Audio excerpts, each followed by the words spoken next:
नमस्कार दोस्तों, मैं आपका दोस्त जगतार गिल एक बार फिर से आपके सामने हाजिर हूँ एक और ऐतिहासिक एवं पौराणिक किस्सा लेकर। हमारे बहुत सारे दर्शकों ने हमसे बार बार कहा है कि हम जिस प्रकार महाभारत से जुड़ी कहानियां लोगों के सामने लेकर आ रहे हैं, उसी प्रकार रामायण से जुड़े भी कुछ रहस्य है हमें आपके सामने लाने चाहिए, और उसी प्रयास में हम आज की प्रस्तुति आपके सामने रख रहे हैं। आज हम आपको रामायण से जुड़े उन 13 रहस्यों से अवगत कराएंगे जिन्हें आमजन बहुत कम जानता है या फिर जानता ही नहीं। भगवान राम और देवी सीता के जन्म एवं जीवन यात्रा का वर्णन जिस महाकाव्य में किया गया है, उसे रामायण के नाम से जाना जाता है। हम में से अधिकांश लोगों को रामायण की कहानी पता है, लेकिन इस महाकाव्य से जुड़े कुछ ऐसे भी रहस्य हैं जिनके बारे में लोगों को जानकारी नहीं है। आज हम आपके सामने रामायण से जुड़ी ऐसे ही 13 रहस्यों को उजागर कर रहे हैं। ऐसा माना जाता है कि मूल रामायण की रचना ऋषि वाल्मीकि द्वारा की गई थी, लेकिन कई अन्य संतों और वेद पंडितों जैसे तुलसीदास, संत एकनाथ आदि ने इसके अन्य संस्करणों में भी रचना की है। हालांकि प्रत्येक संस्करण में अलग अलग तरीके से कहानी का वर्णन किया गया है, लेकिन मूल रूपरेखा एक ही है। तो आज हम इस महाकाव्य और इस महाग्रंथ से जुड़े उन रहस्यों को उजागर करेंगे जिनके बारे में बहुत कम लोग जानते हैं। नंबर 1, रामायण के हर 1000 श्लोक के बाद आने वाले पहले अक्षर से गायत्री मंत्र बनता है। गायत्री मंत्र में 24 अक्षर होते हैं और वाल्मीकि रामायण में 24,000 श्लोक हैं। रामायण के हर 1000 श्लोक के बाद आने वाले पहले अक्षर से गायत्री मंत्र बनता है। यह मंत्र इस पवित्र महाकाव्य का सार है। गायत्री मंत्र को सर्वप्रथम ऋग्वेद में उल्लेखित किया गया है। नंबर 2, राम और उनके भाइयों के अलावा राजा दशरथ एक पुत्री के भी पिता थे। श्री राम के माता पिता एवं भाइयों के बारे में तो प्रायः सभी जानते हैं, लेकिन बहुत कम लोगों को यह मालूम है कि राम की एक बहन भी थी जिनका नाम शांता था। वे आयु में चारों भाइयों से काफी बड़ी थी। उनकी माता कौशल्या थी। ऐसी मान्यता है कि एक बार अंग देश के राजा रोमपद और उनकी रानी वर्षिणी अयोध्या आए। उनको कोई संतान नहीं थी। बातचीत के दौरान जब राजा दशरथ को यह बात मालूम हुई तो उन्होंने कहा कि मैं अपनी बेटी शांता आपको संतान के रूप में दूंगा। यह सुनकर रोमपद और वर्षिणी बहुत खुश हुए। उन्होंने बहुत स्नेह से उसका पालन पोषण किया और माता पिता के सभी कर्तव्य निभाए। एक दिन राजा रोमपद अपनी पुत्री से बात कर रहे थे। इसी समय द्वार पर एक ब्राह्मण आए और उन्होंने राजा से प्रार्थना की कि वर्षा के दिनों में एक खेती की जुताई में राजदरबार की ओर से मदद प्रदान करें। राजा को यह नहीं सुनाई दिया और वे पुत्री के साथ बातचीत करते रहे। द्वार पर आए नागरिक की याचना न सुनने से ब्राह्मण को दुख हुआ और वे राजा रोमपद का राज्य छोड़कर चले गए। वह ब्राह्मण इंद्र के भक्त थे। अपनी भक्ति की ऐसी अनदेखी पर इंद्रदेव राजा रोमपद पर क्रोधित हुए और उन्होंने उनके राज्य में पर्याप्त वर्षा नहीं की। इससे खेतों में खड़ी फसलें मुरझाने लगी। संकट की घड़ी में राजा रोमपद ऋषि श्रृंग के पास गए और उनसे उपाय पूछा। ऋषि ने बताया कि वे इंद्रदेव को प्रसन्न करने के लिए यज्ञ करें। ऋषि ने यज्ञ किया और खेत खलिहान पानी से भर गए। इसके बाद श्रृंग ऋषि का विवाह शांता से हो गया और वे सुखपूर्वक रहने लगे। बाद में श्रृंग ऋषि ने ही दशरथ की पुत्र कामना के लिए पुत्र कामिष्टि यज्ञ करवाया था। जिस स्थान पर उन्होंने यज्ञ करवाया था वह अयोध्या से लगभग 39 किलोमीटर पूर्व में था और वहां आज भी उनका आश्रम है और उनकी तथा उनकी पत्नी की समाधियां हैं। नंबर 3, राम विष्णु के अवतार हैं, लेकिन उनके अन्य भाई किसके अवतार थे? राम को भगवान विष्णु का अवतार माना जाता है, लेकिन आपको पता है कि उनके अन्य भाई किसके अवतार थे? लक्ष्मण को शेषनाग का अवतार बताया जाता है, जो क्षीरसागर में भगवान विष्णु का आसन है, जबकि भरत और शत्रुघ्न को क्रमशः भगवान विष्णु द्वारा हाथों में धारण किए गए सुदर्शन चक्र और शंख शैल का अवतार माना जाता है। नंबर 4, सीता स्वयंवर में प्रयुक्त भगवान शिव के धनुष का नाम क्या था? हम में से अधिकांश लोगों को पता है कि राम का सीता से विवाह एक स्वयंवर के माध्यम से हुआ था। उस स्वयंवर के लिए भगवान शिव के धनुष का इस्तेमाल किया गया था, जिस पर सभी राजकुमार को प्रत्यंचा चढ़ाना था। लेकिन बहुत कम लोगों को पता होगा कि भगवान शिव के धनुष का नाम विनाक था। नंबर 5, लक्ष्मण को गुडाकेश के नाम से भी जाना जाता है।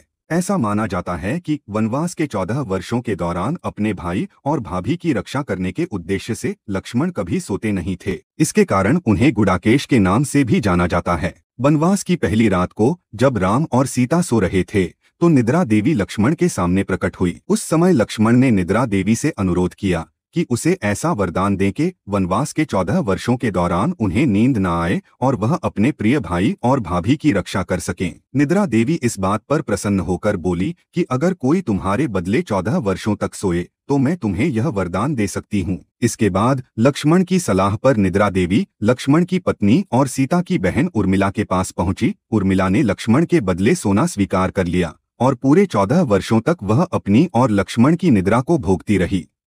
नंबर 6। उस जंगल का नाम जहां राम, लक्ष्मण और सीता वनवास के दौरान रुके थे, क्या था? रामायण महाकाव्य की कहानी के बारे में हम सभी जानते हैं कि राम और सीता लक्ष्मण के 14 वर्षों तक के लिए वनवास गए थे और राक्षसों के राजा रावण को हराकर वापस अपने राज्य लौटे थे। हम में से अधिकांश लोगों को पता है कि राम, लक्ष्मण और सीता ने कई साल वन में बिताए थे, लेकिन कुछ ही लोगों को उस वन के नाम की जानकारी होगी। उस वन का नाम दंडकारण्य था, जिसमें राम, सीता और लक्ष्मण ने अपना वनवास बिताया था। यह वन लगभग 35,600 वर्ग मील में फैला हुआ था, जिसमें वर्तमान छत्तीसगढ़, उड़ीसा, महाराष्ट्र और आंध्र प्रदेश के कुछ हिस्से शामिल है। उस समय यह वन सबसे भयंकर राक्षसों का घर माना जाता था, इसलिए इसका नाम दंडकारण्य था, जहां दंड का अर्थ सजा देना और आरण्यक का अर्थ वन है। नंबर 7। लक्ष्मण रेखा प्रकरण का वर्णन वाल्मीकि रामायण में नहीं है। पूरे रामायण की कहानी में सबसे पेचीदा प्रकरण लक्ष्मण रेखा प्रकरण है, जिसमें लक्ष्मण वन में अपनी झोंपड़ी के चारों ओर एक रेखा खींचते हैं। जब सीता के अनुरोध पर राम हिरण को पकड़ने और मारने की कोशिश करते हैं तो वहीं हिरण मरीच का रूप ले लेता है। मरने के समय में मरीच राम की आवाज में लक्ष्मण और सीता के लिए रोता है। यह सुनकर सीता लक्ष्मण से आग्रह करती है कि वह अपने भाई को मदद पहुंचाए, क्योंकि ऐसा प्रतीत होता है कि उनके भाई किसी मुसीबत में फंस गए हैं। पहले तो लक्ष्मण सीता को अकेले जंगल में छोड़कर जाने को राजी नहीं हुए, लेकिन बार बार सीता द्वारा अनुरोध करने पर वे तैयार हो गए। इसके बाद लक्ष्मण ने झोंपड़ी के चारों ओर एक रेखा खींची और सीता से अनुरोध किया कि वह रेखा के अंदर ही रहें और यदि कोई बाहरी व्यक्ति ने रेखा को पार करने की कोशिश करेगा तो वह जलकर भस्म हो जाएगा। इस प्रकरण के संबंध में अज्ञात तथ्य यह है कि इस कहानी का वर्णन न ही वाल्मीकि रामायण में है और न ही रामचरितमानस में है, लेकिन रामचरितमानस के लंका कांड में इस बात का उल्लेख रावण की पत्नी मंदोदरी द्वारा किया गया है। नंबर 8। रावण एक उत्कृष्ट वीणा वादक था। रावण सभी राक्षसों का राजा था।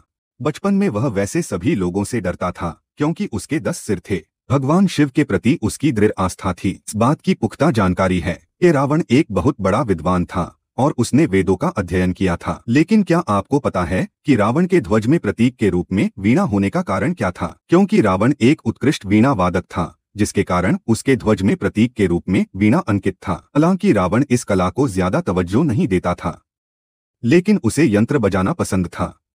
नंबर 9।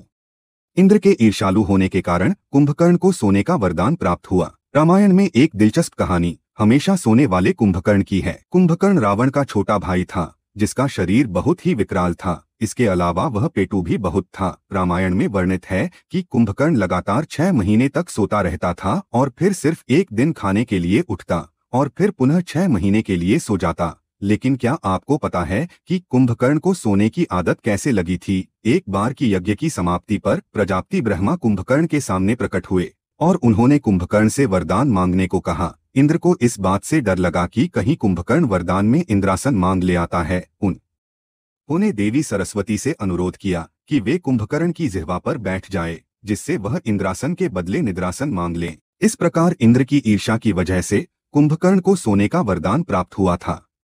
नंबर 10। नासा के अनुसार रामायण की कहानी और आदम का पुल एक दूसरे से जुड़े हुए हैं। रामायण की कहानी के अंतिम चरण में वर्णित है कि राम और लक्ष्मण ने वानर सेना की मदद से लंका पर विजय प्राप्त करने के लिए एक पुल का निर्माण किया था। ऐसा माना जाता है कि ये कहानी लाखों वर्ष पहले की है।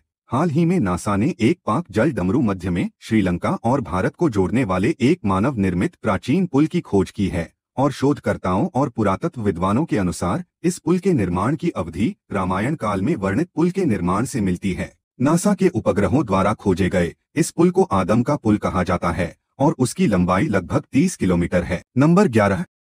रावण को पता था कि वह किसके हाथों मारा जाएगा। रामायण की पूरी कहानी पढ़ने के बाद हमें पता चलता है कि रावण एक क्रूर और सबसे विकराल राक्षस था, जिससे सभी लोग घृणा करते थे। जब रावण के भाइयों ने सीता के अपहरण की वजह से राम के हमले के बारे में सुना तो अपने भाइयों को आत्मसमर्पण करने की सलाह दी थी। यह सुनकर रावण ने आत्मसमर्पण करने से इनकार कर दिया और राम के हाथों मरकर मोक्ष पाने की इच्छा प्रकट की। उसने कहा कि अगर राम और लक्ष्मण सामान्य इंसान है तो सीता मेरे पास ही रहेगी, क्योंकि मैं आसानी से उन दोनों को परास्त कर दूंगा, और यदि वे देवता है तो मैं उन दोनों के हाथों मरकर मोक्ष प्राप्त करूंगा। नंबर 12। आखिर क्यों राम ने लक्ष्मण को मृत्युदंड दिया? रामायण में वर्णित है कि श्री राम ने न चाहते हुए भी अपनी जान से प्यारे अपने छोटे भाई लक्ष्मण को मृत्युदंड दिया था। आखिर क्यों भगवान राम ने लक्ष्मण को मृत्युदंड दिया था? यह घटना उस वक्त की है जब श्री राम लंका विजय के बाद अयोध्या लौट आए थे और अयोध्या के राजा बन गए थे। एक दिन यम देवता कोई महत्वपूर्ण चर्चा करने के लिए श्री राम के पास आए। चर्चा प्रारंभ करने से पूर्व उन्होंने भगवान राम से कहा, क्या आप मुझे वचन दें, जब तक मेरे और आपके बीच वार्तालाप होगी हमारे बीच कोई नहीं आएगा, और जो आएगा उसे आप मृत्युदंड देंगे। इसके बाद राम ने लक्ष्मण को यह कहते हुए द्वारपाल नियुक्त कर देते हैं कि जब तक उनकी और उनकी बात हो रही है वो किसी को भी अंदर न आने दें, अन्यथा मैं उसे मृत्युदंड देंगे। लक्ष्मण भाई की आज्ञा मानकर द्वारपाल बनकर खड़े हो गए। लक्ष्मण को द्वारपाल बने कुछ ही समय बीता था कि वहां पर ऋषि दुर्वासा का आगमन हुआ। जब दुर्वासा ने लक्ष्मण से अपने आगमन के बारे में राम को जानकारी देने के लिए कहा तो लक्ष्मण ने विनम्रता के साथ मना कर दिया। इस पर दुर्वासा क्रोधित हो गए तथा उन्होंने संपूर्ण अयोध्या को श्राप देने की बात कही। लक्ष्मण ने शीघ्र ही यह निश्चय कर लिया कि उनको स्वयं का बलिदान देना होगा ताकि वो नगरवासियों और ऋषि के श्राप से बच सकें, और उन्होंने भीतर जाकर ऋषि दुर्वासा के आगमन की सूचना दी। अब श्रीराम दुविधा में पड़ गए क्योंकि उन्होंने अपने वचन के अनुसार लक्ष्मण को मृत्युदंड देना था। इस दुविधा की स्थिति में श्रीराम ने अपने गुरु वशिष्ठ का स्मरण किया और कोई रास्ता दिखाने को कहा। गुरुदेव ने कहा कि अपनी किसी प्रिय वस्तुओं का त्याग उसकी मृत्यु के समान ही है, अतः तुम अपने वचन का पालन करने के लिए लक्ष्मण का त्याग कर दो। लेकिन जैसे ही लक्ष्मण ने यह सुना तो उन्होंने राम से कहा कि आप भूल कर भी मेरा त्याग नहीं करना, आपसे दूर रहने से अच्छा मैं आपके वचन का पालन करते हुए मृत्यु को गले लगा लूं। ऐसा कहकर लक्ष्मण ने जल समाधि ले ली। नंबर 13। राम ने सरयू नदी में डुबकी लगाकर पृथ्वी लोक का परित्याग किया था। ऐसा माना जाता है कि जब सीता ने पृथ्वी के अंदर समाहित होकर अपने शरीर का परित्याग कर दिया तो उसके बाद राम ने सरयू नदी में जल समाधि लेकर पृथ्वी लोक का परित्याग किया था। नमस्कार दोस्तों, आशा करता हूँ हमारी आज की यह वीडियो आपको पसंद आई होगी। ऐसे ही अन्य वीडियोस के लिए आप हमारे चैनल ललतों कला एंटरटेनमेंट को लाइक करें, शेयर करें और सब्सक्राइब करें, और अपने सुझाव हमें कमेंट बॉक्स में जरूर दें। एक बार फिर आपसे मुलाकात होगी एक और ऐसे ही दिलचस्प और रहस्यमयी किस्से के साथ। तब तक के लिए नमस्कार। जय हिंद, जय भारत, जय श्री राम।